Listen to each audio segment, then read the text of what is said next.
Well, you see, the word responsible, it's in the word, response. Able. You have to be able to respond. Part of what moral responsibility is. Isn't even a vital song! But this is to go even further beyond. Have you paid heed to the prefix pro in the word procession? This is gonna be stuff like that. Like it doesn't. Well, but it's the nature of the procession. If you proceed from the source that is a father, then you must be a son and an only son because of the nature of a procession. Have you ever heard the word procession?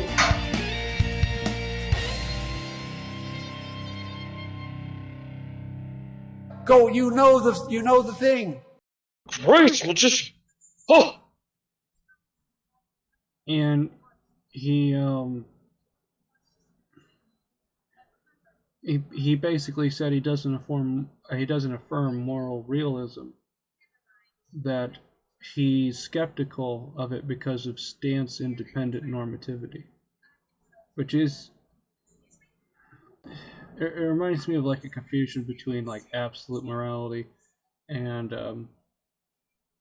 objective. I don't know. Yep.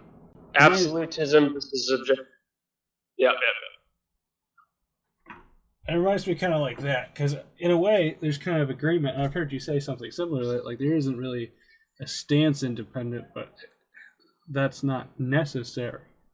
Or it depends on what you mean by stance independent. Yeah, so remember a couple of years back, this is maybe like 2020, maybe, I don't remember.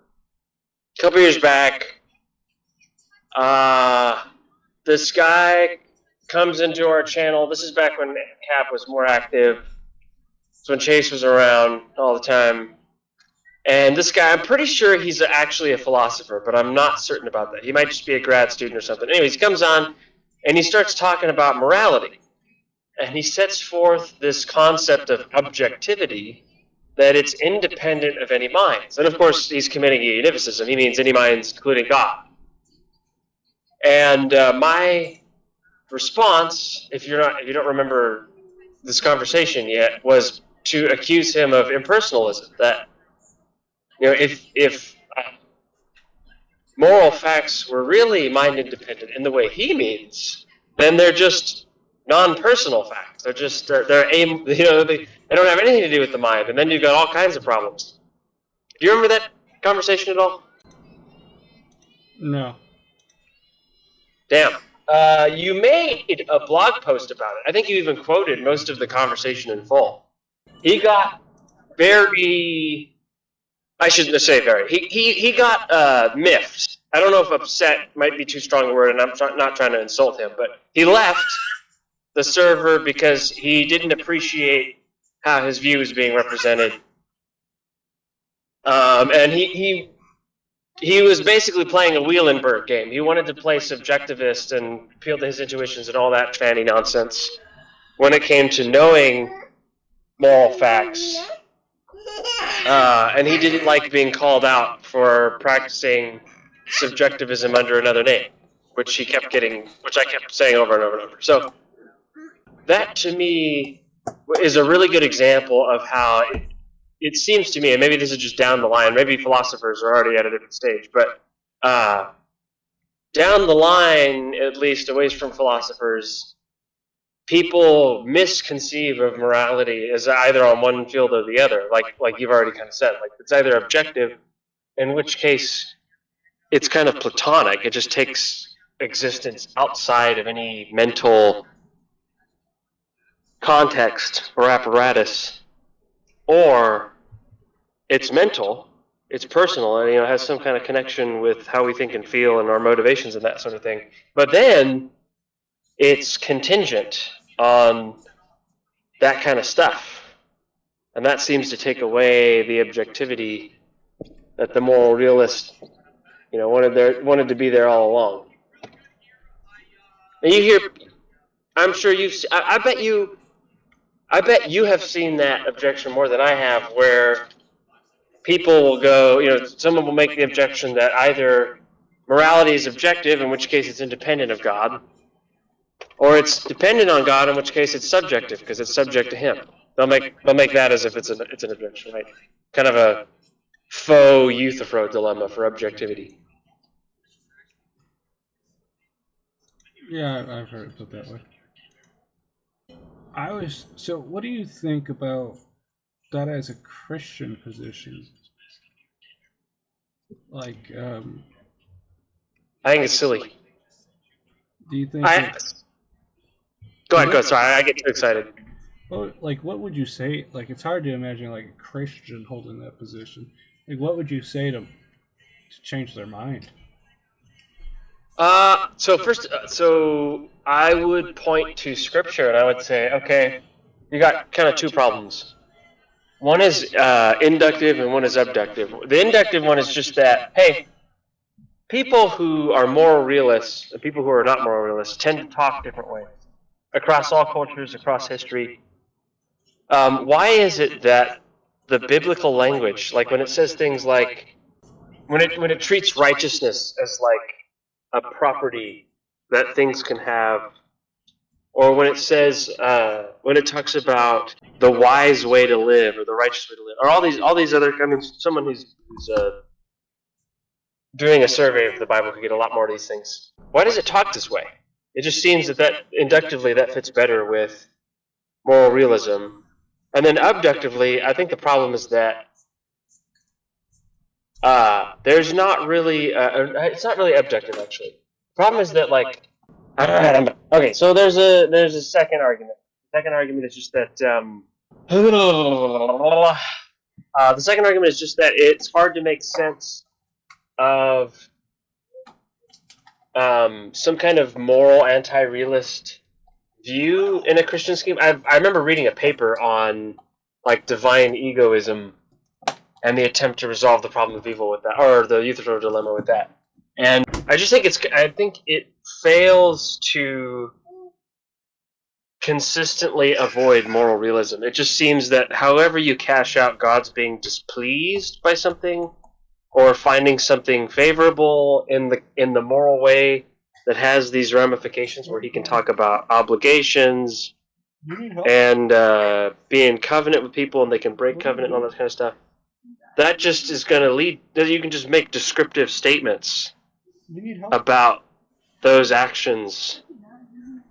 And it's hard to see, and in fact those descriptive statements are to some extent found in Scripture, and they seem to follow from and imply God's pleasure or displeasure, one way or another. So it just seems like, how are these things detractable from each other? How can you have, on the one hand, like, the Bible puts a strong metaphysical correlation on, a strong metaphysical dependence of obligations on what pleases and displeases God. So, at face value, the divine command theorist would seem to be ahead of the game.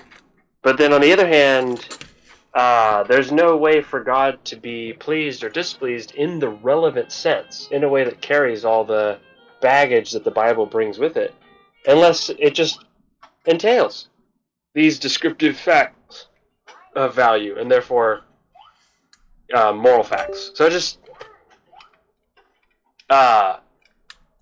yeah, I guess one argument is just an inductive language argument, and the second argument is like, I don't even know what you would call it. It's just like the observation that it only appears to be deflationary at first, but in fact, like, there's no consistent way to work out like a divine egoism or some other kind of Christian anti-realist system that doesn't just inflate back up into moral realism. Let's say we're reading the prophets, right? I don't have anything in front of me, but you're reading a passage and it's like, God was greatly displeased by this. And suppose someone uses this and they're like, look, see, here's an example where morality is deflated. That is to say, even though we might talk for cultural reasons or whatever about, or because of emergent contracts and covenants and stuff like that, we might talk in descriptive moral language about good and bad. But at the end of the day, good and bad reduced to how God feels about something. This displeases him or it pleases him, and that's all we're talking about when we talk about when we attribute moral properties to things. When we say something is good, that is just a description of it's pleasing God or it's it's pleasing God. If we say something is bad, it's just a description of it's displeasing God. But there's no independent value other than the pleasure or displeasure of God that's at work there. Follow me so far? Yeah. Okay, and what I'm saying is, it just seems to me that unless we're going to be an open theist or something, maybe an open theist might be able to consistently work this out. But if we're going to be a classical theist or Framian or whatever, like if we're going to be Calvinist about this, then we don't want to say that God's self-pleasure is the same that is his pleasure from the world. We want to make a creature-creator distinction. And at that point, when God finds pleasure or is displeased by something, we can always ask the question, why is he displeased by it? What is going on that makes him pleased or displeased by it? And your description is never going to be complete. Your answer to that question is never going to be complete unless you include values that God has embedded in the world, in the way things are. Something similar to what natural law theorists are after. So if I just say if someone says God is displeased by what Israel did, I can just ask, well, why is he displeased?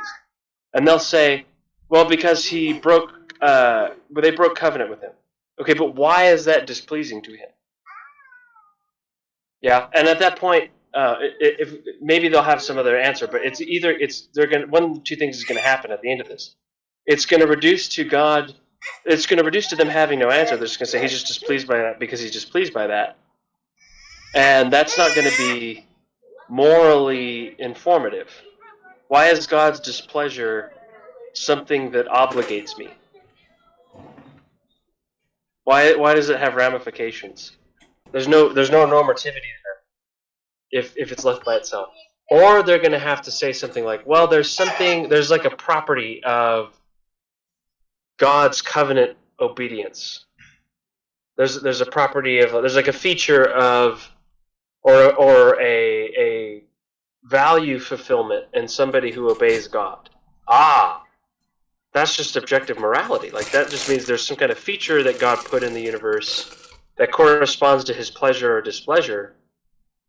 It's not that it can be obligatory without God's pleasure or displeasure, but it's doing some work there. It's kind of a mediator between God and man in this sense. Does that make any sense? Yeah, that's better. Did you see my conversation with Chris Fisher about this? I saw your video where you had recorded him talking to somebody else, but no, I don't know of your conversation with him. Was this a long time ago? No, this was in the comments of that video. I did not see the comments. What did you guys? I basically said that the biblical language couldn't make sense without objective morality. Yeah, it really doesn't. And especially for someone who's, Chris Fisher's, like, position, right? Like, he's a very wooden literal kind of guy, if you get my suggestion, what I'm trying to hint at. Seems very unlikely that, like, you could take all this biblical language. God definitely has a right hand, and, he lives on the dome, but, that moral language stuff, that's just covenant agreements and fictions. Just God's really reliable. Oh my goodness, that man lives in Krusty's bed. And God, yeah, he sometimes is bad, but he's really, really trustable when I think he is. What does that mean? How is he judging God to be bad? Well, he doesn't agree. Ethics is subjective. You see, it's not that. See, this is what everybody does, dude. Everybody is so stupid. They think when they say morality is subjective, that they magically get to hold on to this moral realist system. It's just that their emotions project things into the real world, as if by like thinking it, a car could just pop into existence. When you say morality is subjective, that means there is no morality. All there are your emotions. Oh, I'm sorry you feel bad about what God did. You're a human. What does your feeling on the matter to me? Emotional damage. Why should I care about that? Of course, there's no fact of the matter you can offer me about what I should think about your judgments, because there's just those kinds of reasons don't exist. Those are moral reasons. Another problem, a big problem with like Christian anti-realism is that it's going to be hard. It's got a big motivation problem. It seems like all you can give me are prudential, what might be called prudential or praxic reasons why I should obey God. So you can say things like, well, if you don't, you'll go to hell. Yeah, so you're appealing to my self-preservation instinct or whatever, or my preference to feel pleasure over against pain, yada, yada, yada. But there's like two problems with that. One is just that somebody could prefer something over against that, which all sinners by default will. We can expect that. And it suffers the deeper issue of like, it suffers the deeper companions and guilt problem, which is just like, it's not possible to give a prudential reason that's merely prudential, because it's not possible to give reasons simplicator unless moral realism is true and there's some right way to think. Yeah, I usually don't cut to like self-refuting objections like that because they're good, but they won't get them. No, you're right. You're absolutely right. I wouldn't use it for Chris Fisher either. He's not going to get it. Everything is proceeding as I have foreseen.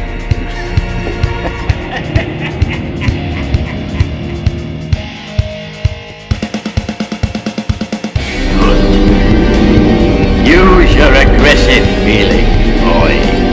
Let the hate flow through you.